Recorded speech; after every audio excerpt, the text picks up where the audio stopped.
Здраво на сите, добре дојдовте на информативната сесија за нашиот нов повик за доделување грантови. Јас сум Марина, со мене е колешката Весна. Со Весна сме долги години во МИМ и до сега успешно имплементираме повеќе грантови шеми. Од оваа грантова шема очекуваме иновативни и интересни идеи. Денеска ќе се обидеме да презентираме инструкции, правила и процедури за аплицирање за оваа грантова шема и да одговориме на ваши евентуални прашања и дилеми. Доколку имате прашања, слободно прекинете не додека зборуваме или пак поставете ги во чат. Или пак на крај на сесијата може да поставите прашања. Исто така, доколку се јават некои недоумици додека ја подготвувате апликацијата, прашања може да поставите на имейл адресата наменета за тоа grantovi@mim.org.mk. И сакала да напоменам дека снимката од оваа инфосесија ќе биде објавена на сајтот на МИМ во рамки на повикот, значи на истата страница каде што е објавен и повикот, а и прашањата кои што ќе ги поставите дали во текот на сесијата или по мејл, заедно со одговорите ќе бидат објавени и достапни до вас во секое време, исто така во рамки на сајтот на МИМ каде што е објавен повикот. Да не должам многу, Весна ќе објасни повеќе околу активностите, целите и самиот проект. Јас ќе се надоврзам понатаму околу финансиите, администрацијата и постапките за подготовка на апликацијата, буџетот и некои останати важни информации. Весне, повели. Благодарам, Марина. Јас сум Весна, работам како координатор, како раководител на проекти во Македонскиот институт за медиуми, како координатор на повеќе проекти и на овој заедно со Марина. Со Марина сме тандем инаку во подготовка и одржување на овие инфосесии последниве неколку години, така што можеби со некој од вас веќе и се знаеме. Мило ми е што ве гледам тука. Сакаме да ви дадеме некои насоки околу подготовката на вашите апликации, на вашите проекти. Инаку овие насоки сега за кои што сега ќе зборуваме главно се заснуваат на упатството за аплицирање, меѓутоа доколку нешто се надевам дека сте го прочитале, дека имате од прилика представа, значи за какви проекти се работи, во кои области се работи и овде сме нели да појасниме некои работи, доколку го имате веќе прочитано, имате некои прашања, некои недоумици околу самиот проект и подготовката на проектот, меѓутоа како што рече и Марина, ќе можете да ни поставите дополнително прашање и после ова инфосесија за да можеме да се дообјасниме, а со цел вие да подготвите квалитетни апликации. Значи, оваа грантова шема се спроведува во рамки на проектот Нашите медиуми. Инаку овој проект го спроведува, значи водечки партнер е Медија центар од Сараево, заедно со уште 6 други медиумски организации кои што работат нели во оваа област и на овој проект. Инаку проектот е поддржан од Европската унија. Фокусот на овој проект е да се зајакнат капацитетите на граѓанските организации, на медиумите, на медиумските професионалци, на младите активисти и на граѓаните со цел да се унапредат нивните познавања за слободата на медиумите, за интегритетот на медиумите, како и за развојот и одржливоста на медиумите во регионот. Инаку оваа грантова шема, доделувањето грантови, се спроведува во сите држави од каде што доаѓаат медиумските организации кои што се партнери на овој проект. Инаку целта на овој повик е да се градат и да се унапредуваат капацитетите на граѓанското општество, на граѓанските организации за спроведување иницијативи кои што се однесуваат на медиумскиот активизам, на спротивставување на дезинформациите, спротивставување на поларизацијата во општеството. Значи, самиот повик има и некои специфични цели, кои што само сега ќе ги напоменам, бидејќи има повеќе, ќе ги прочитате повеќе во упатството. Меѓутоа, специфичните цели на оваа грантова шема се да се придонесе граѓанските организации да можат активно да придонесуваат во создавање практики за медиумска информацијска писменост, како во урбаните, така и во руралните области од државата, нивно мобилизирање да може да ги едуцираат граѓаните за улогата на медиумите, за етичките стандарди, за заканите од поларизација и дезинформации. Исто така граѓанските организации да може да промовираат знаења, платформи, алатки, за да можат граѓаните активно да ги остваруваат своите права и да бараат кредибилни и одговорни медиуми. Поддршката на граѓанските организации е многу важна за промовирање на родова застапеност и на недоволно застапени групи во медиумското известување. Исто така важна е една од целите да се придонесе кон вмрежување, односно да се оствари соработка граѓанските организации од Македонија со граѓанските организации од регионот и да се овозможи размена на знаење, на искуства и да се умножуваат тие успешни практики за медиумски активизам. И на крај би спомнала дека сите овие регрантирања што ги спроведуваме, всушност сакаме да придонесеме кон зајакнување на капацитетите на граѓанските организации и на поголемите, меѓутоа особено на помалите од руралните области, од помалите области во дизајнирањето на проекти, спроведување, управување со грантови и со проекти и како што спомнав, клучни зборови, значи во овој повик ни се медиумскиот активизам и особено сме насочени кон развивање на капацитетите на руралните, на организациите, граѓанските организации од руралните области, односно од помалите области. Значи, од грантовите кои што ќе бидат избрани за поддршка, од иницијативите кои што ќе бидат предложени, се очекува, значи, да се зголеми бројот на решенија за медиумска информацијска писменост кои што се поттикнати од граѓанските организации и кои што ќе бидат достапни за граѓаните на користење. Граѓаните исто така треба да го подобрат своето разбирање, своето знаење за медиумите, за професионалните стандарди, зошто е важно да бидат запазени тие професионални стандарди во новинарството, за етичките стандарди, за медиумското известување и сето тоа, значи, ни е многу важно сите овие иницијативи да придонесат кон овие цели. Битно е граѓаните да разбираат заканата од поларизација, да преземаат акции индивидуално во рамки на проектите, во рамки на различни иницијативи и активности, да действуваат против оваа поларизација на општеството. И тоа што се обидуваме исто така, што го збориме низ различни проекти, низ сите наши препораки, многу ни е битно граѓаните, значи, да ги унапредат своите знаења за да можат да бараат квалитетни медиумски содржини и содржини кои што не содржат дезинформации, да може да ги распознаваат дезинформациите, да може да ги разликуваат тие квалитетни и професионални медиумски содржини од оние кои што се дезинформации, кои што се непрофесионално подготвени. Инаку, исто така еден од резултатите е граѓанските организации да развиваат капацитети за да можат самите да дизајнираат, да спроведуваат, да промовираат медиумски активизам, исто така и различни активности поврзани со медиумската и информацијската писменост. Значи, како што веќе спомнав, многу ни е битно овој проект, оваа грантова шема да придонесе кон зајакнување на капацитетите, особено на граѓанските организации, помалите грасрут граѓански организации од помалите области, од руралните средини и тоа да биде направено преку соработка со поискусни и поголеми граѓански организации.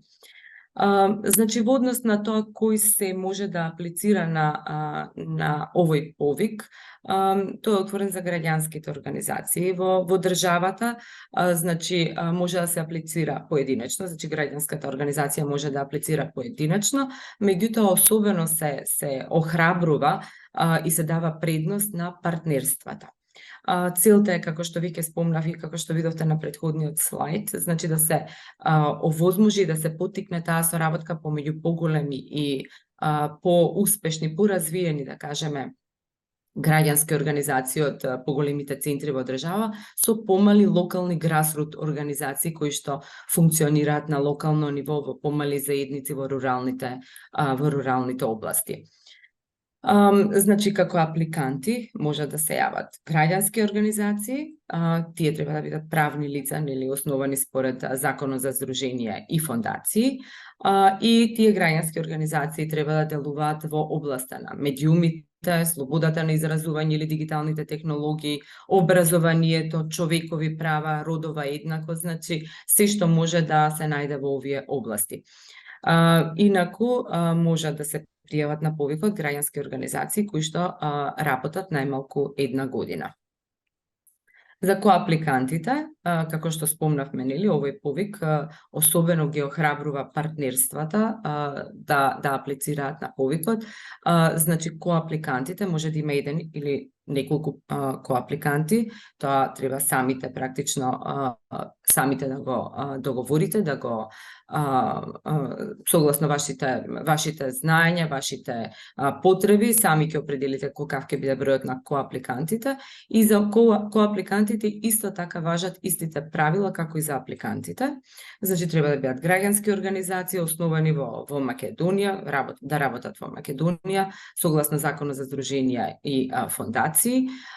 Инаку партнерствата склучени со организации од други држави не можат да бидат вклучени во овој повик, значи станува збор само за граѓански организации кои што работат во државава.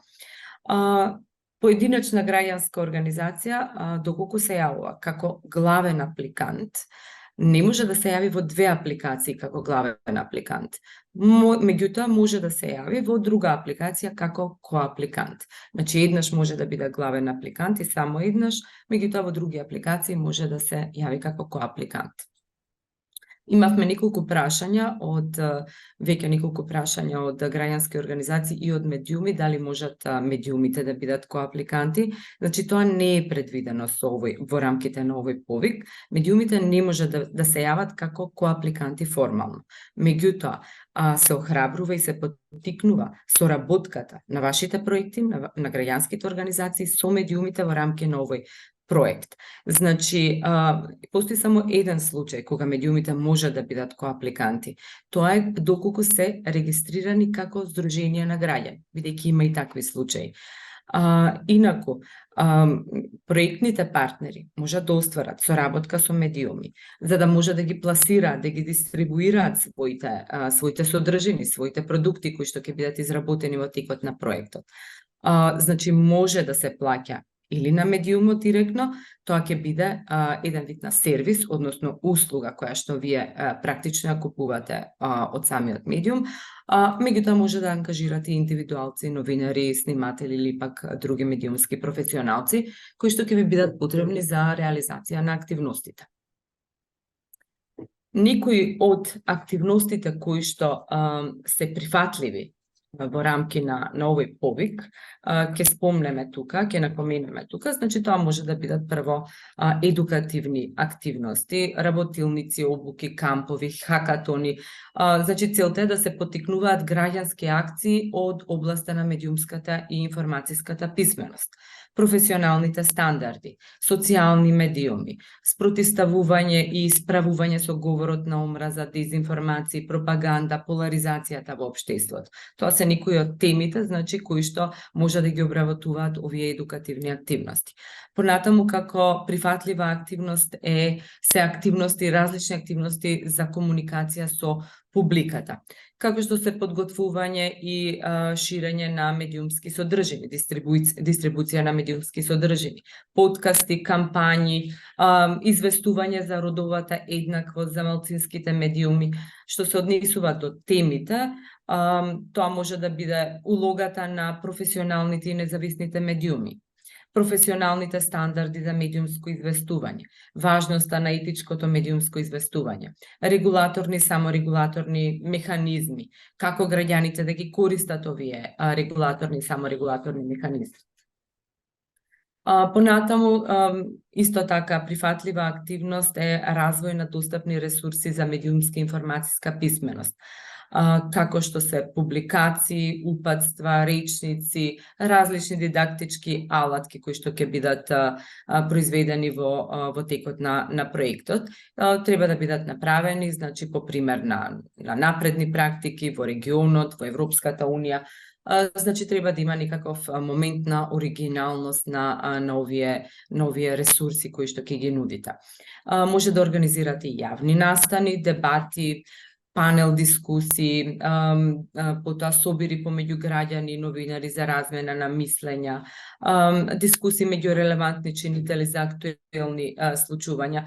Темите, значи, на овие јавни настани може да се од областа на слобода на медиумите, исто така медиумска информацијска писменост, безбедност на новинарите, застапеност на жените во медиумите, застапеност на малцинствата и на маргинализираните групи, се извинувам. Така што има широк спектар на теми кои што можат сите овие типови на активности да ги адресираат. Што се однесува до истражувањата на локално ниво. Значи, овие истражувања треба да бидат поврзани со подобро разбирање на користењето, например, на медиумите, кои се извори на поларизација во општеството, разбирање на нивоата на медиумска писменост на населението во руралните области, состојбата на мажите и жените во локалните медиуми. Значи, овие истражувања не смеат да бидат доминантен дел од проектот. Значи, кога ќе ги понудите, мора да бидат во контекст на другите, на останатите активности кои што се предвидени со проектот, и како што реков, не треба да биде тоа целиот проект, не треба да се ослонува, да се подпира на истражувањата, туку да бидат една од активностите. Понатаму, како прифатливи активности се вклучени и акции за застапување, например писма до уредници, до граѓански организации, носители на политички одлуки, мрежи на граѓански организации, локални организации, до медиумите. Потоа може да организирате посети на јавни институции, на медиуми, регулаторни и саморегулаторни тела, меѓутоа и активности како улични акции, уметнички изложби, медиумски кампањи, препораки за развојни и промотивни политики. Како што гледате, активностите вака се многу разновидни, меѓутоа темите се повторуваат од активност во активност, значи треба да внимавате кои теми ќе ги адресираат овие активности. Ние тука наведовме еден линк кој што води до еден извештај, тоа е една компаративен извештај на добри практики од регионот, меѓутоа и од европските држави, па и пошироко. Тука може да најдете, погледнете го извештајот, еве го линкот ќе го оставиме и ќе ви биде достапна оваа презентација. Ќе можете да погледнете некои идеи кои што можеби да ви бидат корисни во текот на подготовката на вашите проекти. Тоа што сакаме да го напоменеме, да го истакнеме како важно е дека по едно лице од секој избран проект ќе учествува на регионалниот настан за градење на капацитетите на граѓанските организации. Тој ќе се организира во Србија. Ќе ви дадеме дополнителни информации кога ќе се случува самиот настан. Инаку сите апликанти во вашиот буџет ќе треба да предвидите и патни трошоци за учество на ваш представник на овој регионален настан. Доколку представник е лице со попреченост, кое што не може да патува без помошник, тогаш во буџетот ќе треба да предвидите и дополнително патување за помошникот. Иначе сместувањето и оброците ќе бидат покриени од страна на проектот Нашите медиуми. Марина, мислам дека ти продолжуваш од тука. Јас ќе се приклучам уште еднаш некаде кон крај на оваа презентација околу критериумите и како ќе се оценуваат вашите проекти. Така што, Марина, повели сега со финансиските детали. Благодарам. Стигнавме до буџетот, односно колкав износ може да побарате за вашите идеи и односно апликацијата. Моментално за овој грант располагаме со 46.500 евра за Македонија. Вашите апликации, односно буџетите кои што треба да ги подготвите, треба да изнесуваат најмалку 7.000 евра, најмногу 15.500 евра. Сакам да напоменам дека во оваа сума, која што ќе биде вашиот буџет, треба да ги вклучите директните и индиректните трошоци. Понатаму ќе објаснам подетално. Тука само сакав да напоменам, бидејќи имавме ситуации во претходни грантови шеми, каде што апликантот аплицирал со 15.500 евра и на таа сума понатаму дополнително побарал индиректни трошоци. Значи, вкупната сума што ми може да ја одобри е максимум 15.500 евра. Не е потребно кофинансирање од било кој од партнерските организации, независно дали апликантот или коапликантот. Целосната сума е финансирана од ЕУ. Точниот износ на поединечниот грант ќе се определи врз основа на проценката на буџетот. Што значи тоа? Тоа значи дека при самата проверка на апликациите, односно на евалуацијата на самиот буџет, ќе одредиме дали трошоците наведени во буџетот соодветствуваат со активностите и дали се направени врз база на реални пазарни цени. Значи, во фазата на преговори, пред официјално да се одобрат грантовите, може да дојде до евентуална корекција на буџетот, меѓутоа сето тоа нормално во договор со самиот апликант. Може понатаму? Следниот слайд. Во врска со времетраење на проектот. Најмалку треба да трае 9 месеци, а најмногу 18 месеци. Мој совет во процесот на планирање на вашиот проект е да оставите плюс уште 1 месец за оние административни барања кои што ги има проектот, односно сигурно ако сте имале искуство со регистрација во секретаријат за ослободување од ДДВ, тоа е еден долг процес на кој што никој не му е омилен. Па за да не се доведеме до ситуација каде што треба да се продолжи проектот, а ние да не сме во можност да дадеме non-cost extension, затоа би ве советувала да ги испланирате своите активности. Пример, ако траат 10 месеци реално, да додадете уште месец и пол за сите тие административни работи и подготовки. Искуствено, нели секогаш ни треба уште малку време да се доработи уште нешто, се случуваат непредвидени ситуации, па така не е лошо да имаме поголема флексибилност. Понатаму, во однос на прифатливите трошоци, значи грантот ќе ги покрие само прифатливите трошоци, а тоа се трошоците за вработените, тоа се бруто платите или пак доколку менаџерот е ангажиран на договор на дело, неговиот хонорар, доколку имате патувања по други градови, сместување, нормално тоа да се сместувањето е да е некоја реална сума, да не е ништо ексклузивно. Услуги како преведување, печатење, транспорт и така натаму. Опрема. Опремата треба да изнесува најмногу до 10% од директните трошоци. Значи, тука имајте предвид дека се пресметува на сумата на директни трошоци.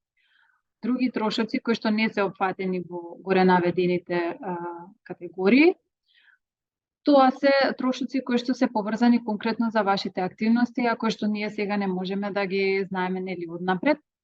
Сега доаѓаме до индиректните трошоци.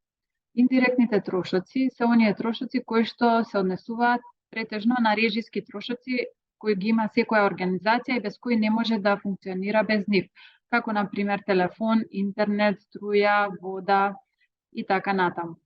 Тие не се врзани значи за вашите активности, меѓутоа без нив не се може. Изнесуваат најмногу 7% од вкупните директни трошоци и се наведени посебно во категорија, како посебна категорија во буџетот. Што се однесува до данокот на додадена вредност?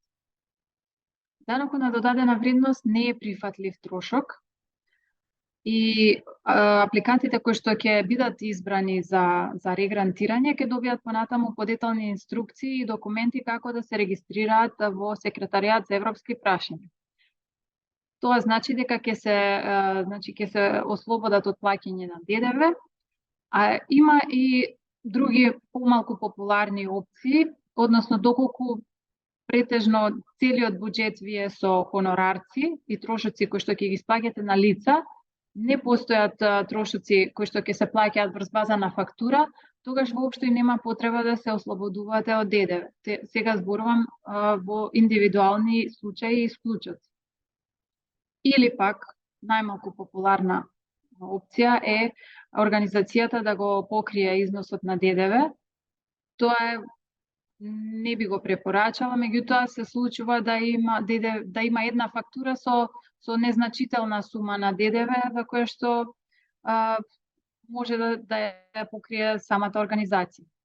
Понатаму неприфатливи трошоци се набавка на било која опрема која што е поскапа од 10% од директните трошоци, долгови од било која природа, трошоци за сервисирање на камати и така натаму. Понатаму трошоци пријавени од страна на корисникот или корисниците, а финансирани од друга активност или програма на Европска Унија. Понатаму загуби од курсни разлики. За да не постојат загуби од курсни разлики, треба организацијата да троши по оној курс кој што ги примила средствата, се до дневното истрошување и потоа кога ќе се добие нова транша, да се трошат средствата по новата транша. Ова се само начално некои кратки насоки, меѓутоа кога ќе бидеме во ситуација, во пракса тоа да го спроведеме, јас сум тука, ќе се договориме и ќе ги избегнеме овие курсни разлики најмногу што можеме.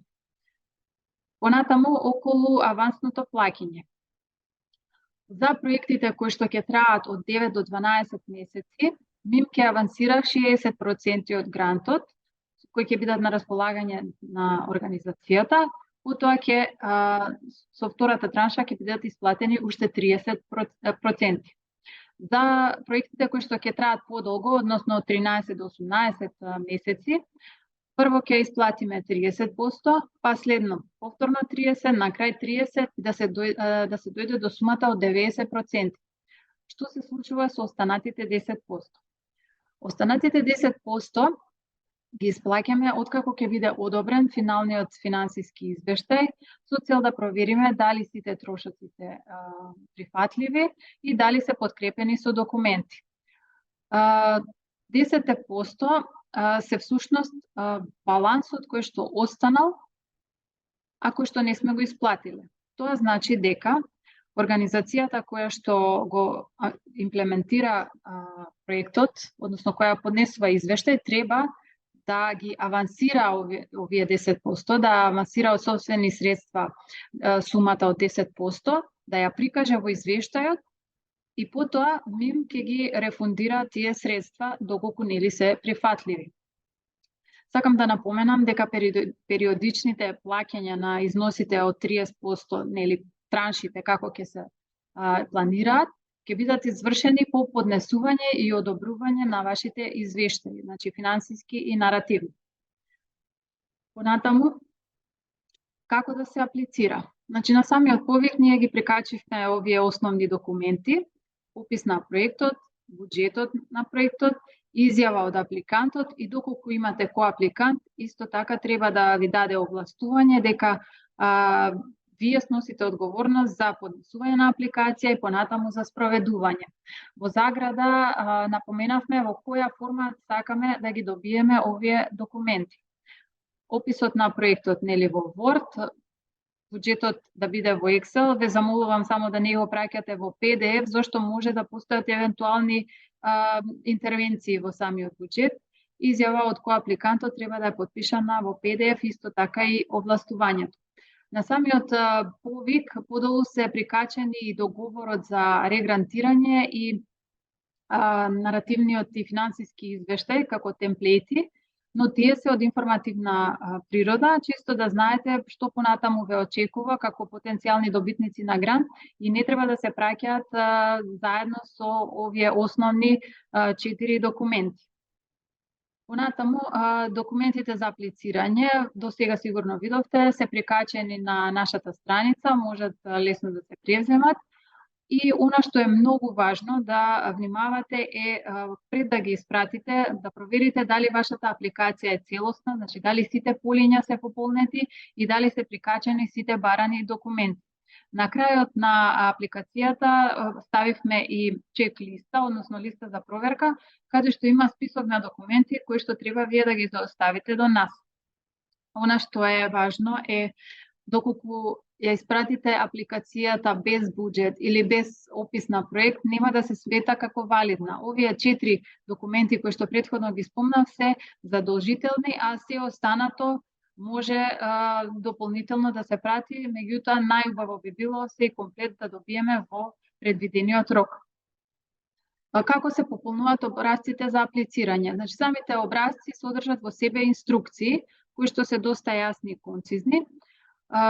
Замолувам, значи, да ги почитувате ограничувањата во апликацијата во однос на бројот на карактери. Преобемните апликации нема да бидат предмет на проверка, од проста причина бидејќи се случува да примиме огромен број на апликации, а имаме ограничен временски период сите да ги провериме, да ги бодуваме и потоа да ги испратиме на регионалната комисија за тие да го направат финалниот избор. Затоа бидете концизни, јасни, прецизни, без многу опширност и објаснување. Понатаму погрижете се целите и активностите на вашиот проект да придонесуваат за очекуваните резултати, нели да има некоја логично следство и треба да се има предвид дека вашиот проект мора да придонесе, односно да вклучи најмалку 2 показатели за резултати наведени во 2.2.3 од образецот на проектот.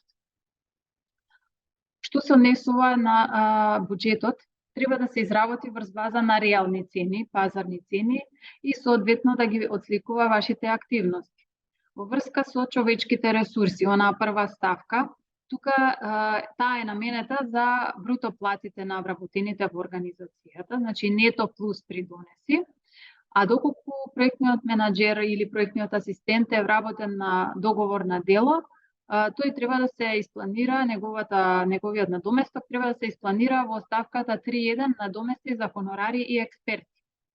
Набавка на опрема е дозволена во овој проект, во овој буџет и треба да се докаже дека е навистина потребна за самите активности и не смее да надминува 10% од директните трошоци.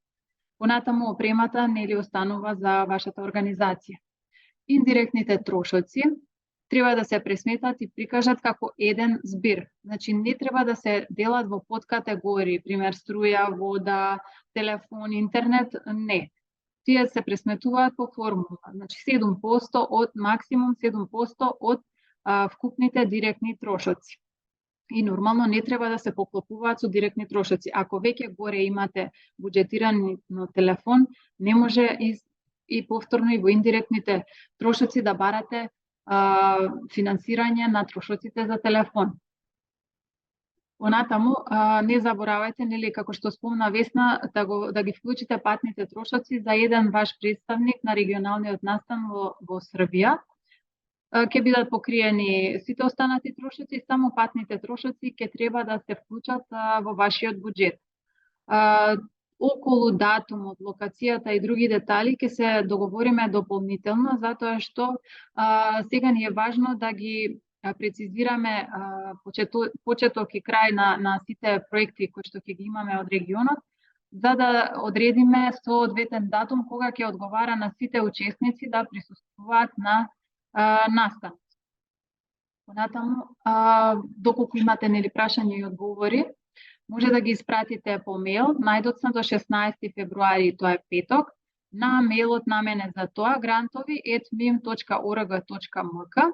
На истиот мејл треба да ги испратите и вашите апликации. Прашањата и одговорите ќе бидат објавени на веб страницата mim.org.mk новости, односно на истата страница каде што е објавен и грантот. Ве замолувам, значи прашањата да ги испраќате по мејл, бидејќи телефонските прашањата по телефон не можеме да ви ги одговориме. Апликациите, како што реков, треба исклучиво електронски да се праќаат на грантови mim.org.mk, не е задолжително, значи не треба да ги печатите, да ги праќате по пошта или да ги доставувате во нашата канцеларија. Крајниот рок за прием на проектите е 21 февруари, среда, до полноќ. Понатаму, што следува после крајниот рок? Тука следува постапката за оценување и селекција. По прием на последната апликација до полноќ се затвара повикот и тричлена комисија од Македонија ги разгледува сите проекти. Најпрво ќе се помине на административна проверка, односно дали ги исполнуваат сите критериуми, дали е поднесено во предвидениот рок, дали ги има сите документи, дали е граѓанска организација и така натаму. И откако ќе ги исполнат овие услови, се формира ранг листа. Според она табела со оценки која што ја видовте во самото упатство за аплицирање.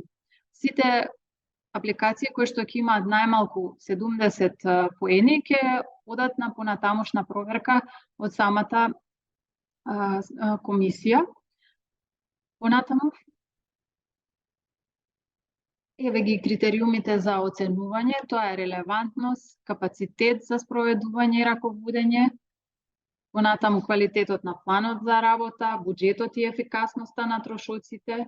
Овие критериуми ги има во упатството и може подетално да ги разгледате, доколку имате прашања слободно може да ни се обратите. Иновативни аспекти, одржливост, иновативните аспекти, значи очекуваме да има доста иновативни идеи, нешто ново, нешто што до сега не е направено. Понатаму, Весна? Во однос на видливост и авторски права, добитниците на грантови ќе добијат посебен пакет и упатство за видливост на самиот проект.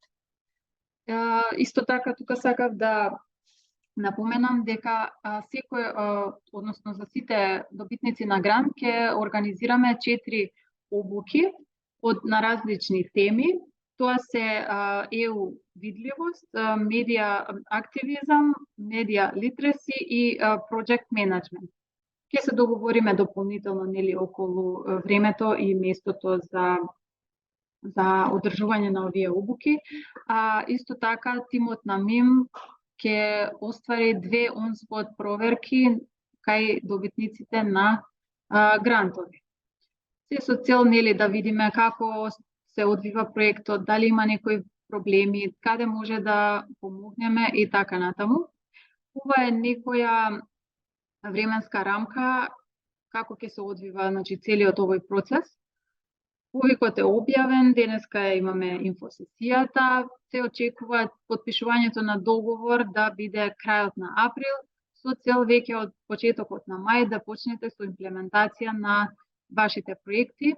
Исто така при планирањето би потсетила да внимавате, значи, на училишни распусти, зимски, летни, на празници, со цел да немате некој празен период или пак да се доцни со активностите, за потоа да не сме во можност да дозволиме некој нон-пост продолжување на проектот. Понатаму, тоа би било се од прилика вака што би можеле да издвоиме денеска. Доколку имате некои прашања? Марина, има едно прашање во чет, така што прашањето е дали задолжително треба да имаме коапликант и дали мора да се граѓански организации, дали може да биде коапликант средно училиште. Ние на почетокот објаснивме дека и апликантот и коапликантот мора да бидат граѓански организации. Така што може да биде еден апликант да биде поединечно или пак може да биде партнерство од граѓански организации, меѓутоа предност се дава, односно се поттикнуваат партнерства на поголеми организации со помали организации, grassroot организации, од помалите средини, од руралните средини, така што предност ќе имаат партнерствата. Средното училиште не може да се прифати како коапликант, затоа што и за апликантот и за коапликантот важат истите правила, треба да бидат граѓански организации, меѓутоа вие може да најдете начин да направите соработка или на индивидуално ниво со наставниците, со професорите или пак некои од од активностите кои што ги планирате да можете да ги спроведете, да речеме, со некој училиште.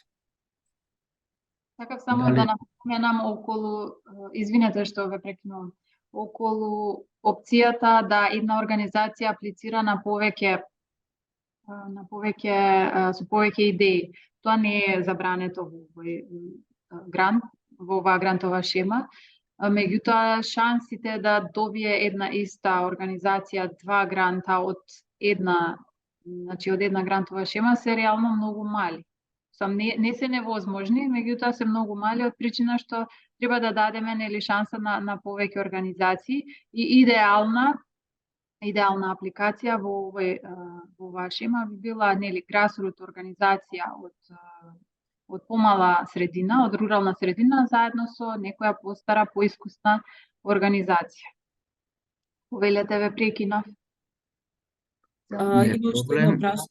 Повелете, извинете. Подоцна ќе Да, накратко, само кога се работи за коапликантите, дали е дозволиво коапликант да биде од истиот град, ние сме од Гевгелија, меѓутоа нашето здружение работи повеќе токму на проекти од медиумска писменост, а другото здружение со кое што сметаме и мислиме дека треба да аплицираме е од областа на културата.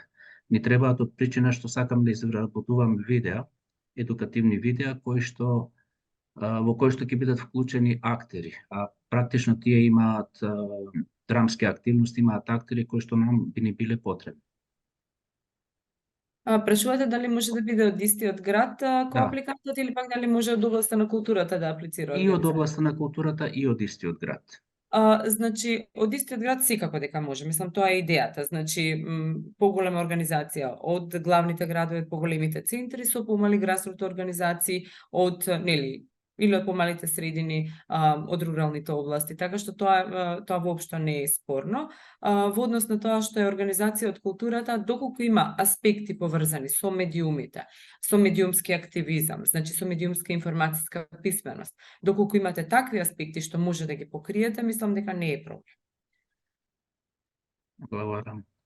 Имаме уште едно прашање, дали здружение регистрирано во март 2023, односно помалку од една година од основање, може да се јави како коапликант. Како коапликант, значи доволно е да биде само регистрирано како граѓанска организација по закон за здруженија и фондации. Помалку од една година, да. Сега би било добро да се покаже некаква активност, да не е само формално регистрирано. Меѓутоа, по затварање на повикот, доколку има таков случај, може да побара некои дополнителни документи, како годишен план, некаква финансиска активност, чисто да се види самата активност на здружението. Инаку може да аплицира како коапликант. Дали имате други прашања? Значи, можноста да прашања е отворена, нели? Може да поставувате прашања на наведената адреса Марина што спомна и која што е на веб страницата на МИМ. Ние ќе ви одговориме на сите прашања, сите ќе бидат сублимирани во еден документ, така што ќе може да ги видите сите прашања кои што и другите граѓански организации ги поставувале. Добро, доколку нема дополнителни прашања, јас само сакам да ви посакам успешна работа. Марина, извини ме, тем крена враќам, очигледно не ме гледате. Сега дури се гледа. Добре, не е проблем.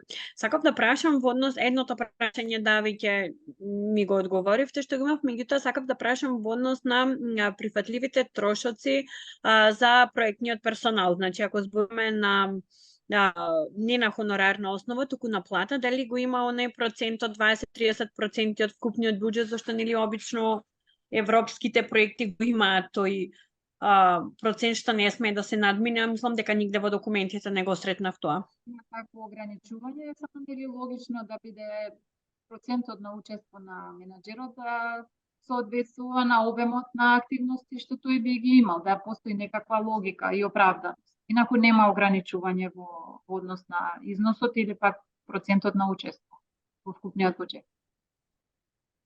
Добро, фала. Молам. Дали некој друг има прашање? Добро, секако може да поставите.